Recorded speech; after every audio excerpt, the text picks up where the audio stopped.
गोष्ट आपल्याला असं वाटतंय, पण ते बारीक नाही, ते मोहाला उदयासाठी हे मोह उदय येऊन त्या वेळामध्ये आपल्याला कशा प्रकारचे कर्माचं बंध झालं असेल आणि कर्माचं बंध राहू द्या, जे भाव आपण केलं ते भाव आपल्या आत्म्यामध्ये कसे संस्कार टाकणार.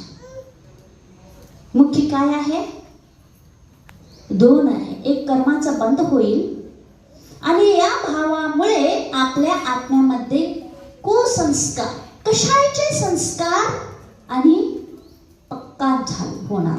ते अनादी काळापासून तो आहेच कशाचे संस्कार, आणि अशा प्रसंगामुळे पुन्हा कशाय करून आपल्या आत्म्यामध्ये पुन्हा असं संस्कार पडणार.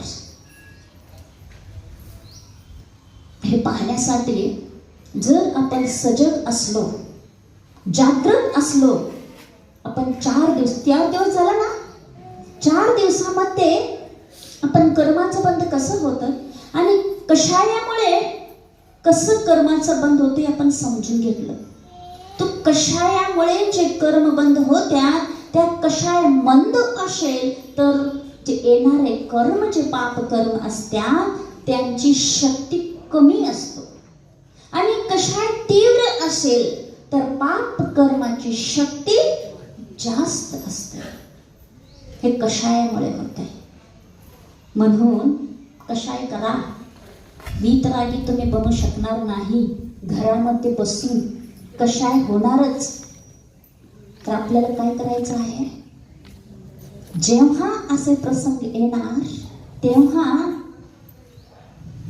शांत रीतीनं एक काय आहे, पहिल्या दिवशी सांगितलं होतं ना, काय आहे हे, सिरियल, मूवी, रोल हे चालू आहे. आणि आपल्या ह्या निमित्तानं आपले तीव्र भाव येऊ देऊ नये. हा पुरुषार्थच आपल्या मोक्ष मार्गाचा सुरुवात आहे.